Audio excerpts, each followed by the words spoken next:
Good evening. Coming up tonight, the Senate's vote on the Respect for Marriage Act. Plus the latest on SLED's use of traffic light cameras. And later, see how the women's soccer team scored during their latest match.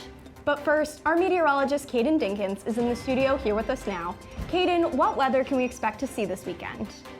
Well, this week it has been quite chilly and those temperatures are staying underneath normal for this time of the year, and they will drop below freezing some nights, and I'll have more details on that forecast coming up tonight on SGTV Student News at 7.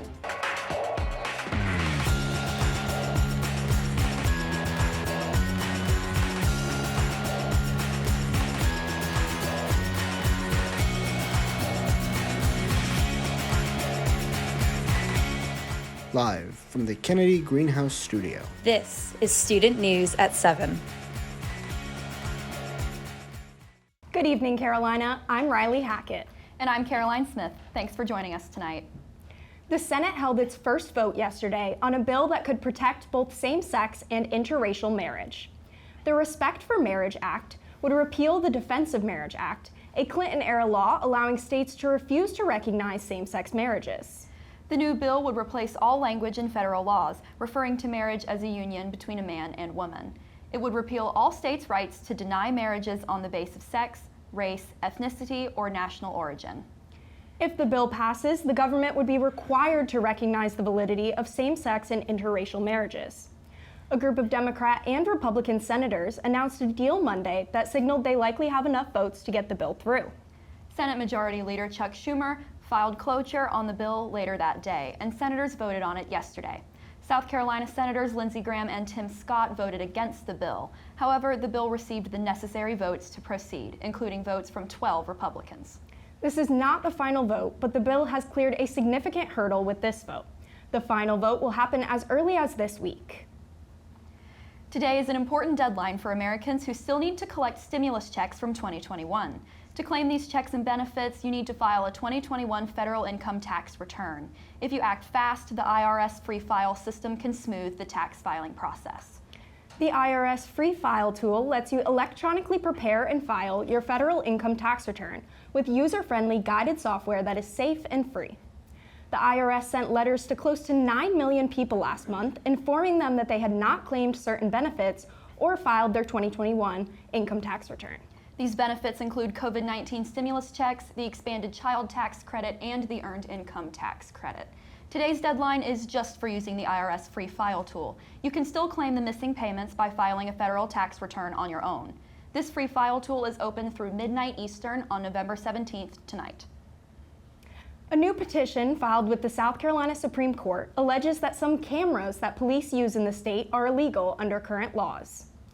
These cameras, mounted on telephone poles and traffic lights, are called automatic license plate readers. The readers collect images of driver's license plates as they pass them. Footage from these automatic cameras go into a database known as the back office and stay in there for 3 years. South Carolina Law Enforcement Division oversees these license plate readers. Local law enforcement agencies also have access to the cameras and images. The South Carolina Public Interest Foundation and NYU's policing project filed the petition against SLED this morning. They're questioning the constitutionality of SLED owning this system of cameras without Congress clearing it.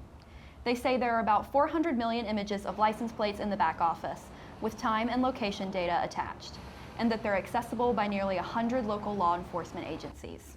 The petition argues that this system could be used to track law-abiding citizens.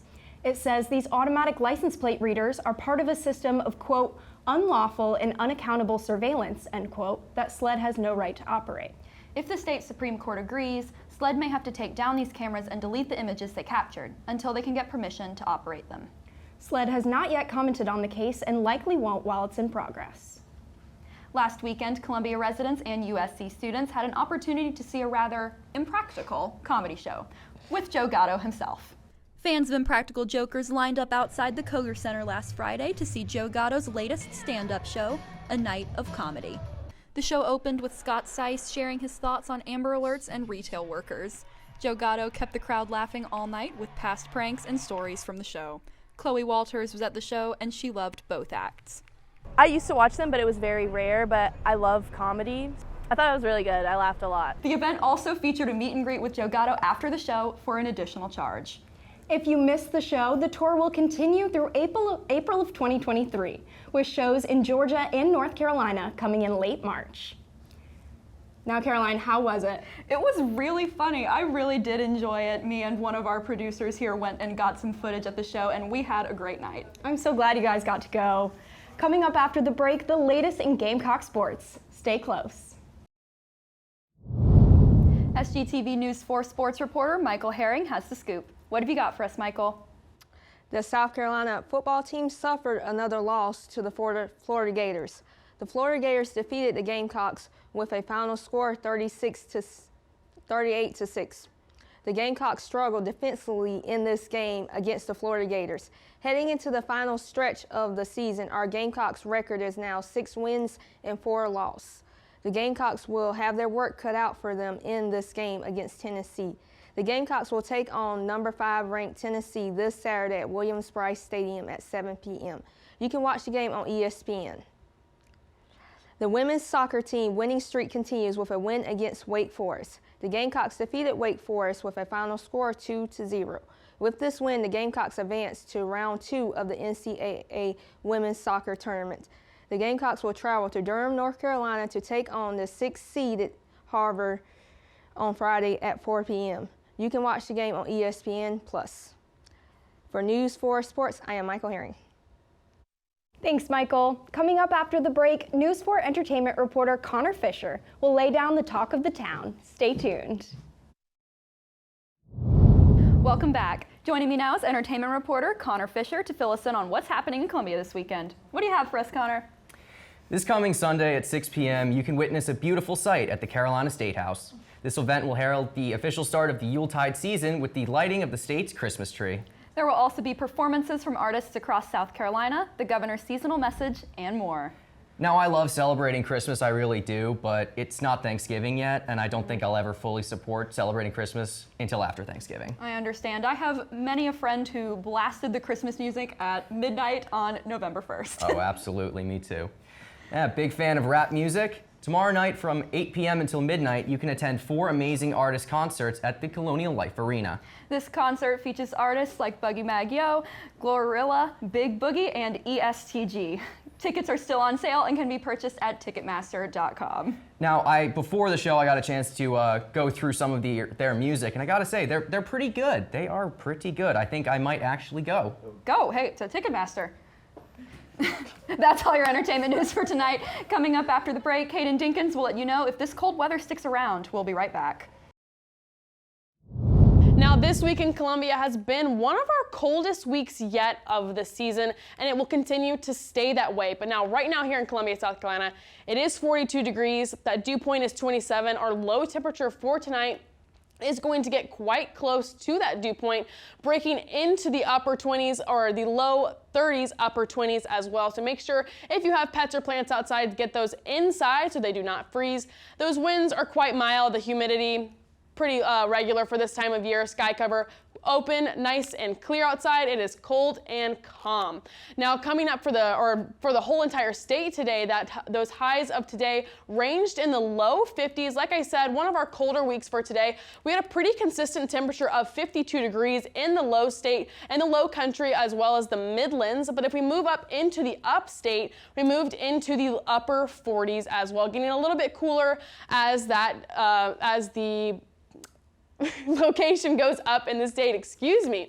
And then looking at that temperature trend of the week, like I said, those temperatures will stay quite low. If we look right here, that average is 65 degrees. And then as we move on until tomorrow, it is 56, rises up just a little bit, but then it continues to stay in those mid to upper 50s, continuing into the later end or the beginning of next week and staying there and not getting too much warmer into the 60s, once again staying in those 50s. For this week, coming up once again on Friday, staying in the upper 50s, but it is sunny on Friday and Saturday. Sunday we get a little bit cooler as well as Monday with a few clouds coming out. Tuesday we have a chance of rain coming up as well as Wednesday. So make sure if you have any Thanksgiving plans coming up for the Thanksgiving break, make sure you keep an eye on that weather as we also will have possible rain coming up on Thanksgiving as well. Stay safe and stay warm. And finally, tonight's Carolina K9 features Vinny. Vinny's picture was submitted by our very own training director and my lovely co-anchor, Caroline Smith. Vinny loves food and is always playing with his toys. He's described as a goofball who always wants to be near people. Pugs are, to me, the cutest breed, so I love Vinny. I'm also a big pug fan. I have a calendar in my dorm room, and it's pictures of pugs every month. Oh my gosh, It's we need to add wonderful. Vinny. We do. That wraps up tonight's edition of Student News at 7. Be sure to follow us on Instagram, Twitter, and Facebook at SGTV at USC. To keep up with all of our content, be sure to also visit us online at sgtvonline.com. For SGTV News 4, I'm Caroline Smith. And I'm Riley Hackett. From all of us here at SGTV, have a great night, Carolina, forever to be.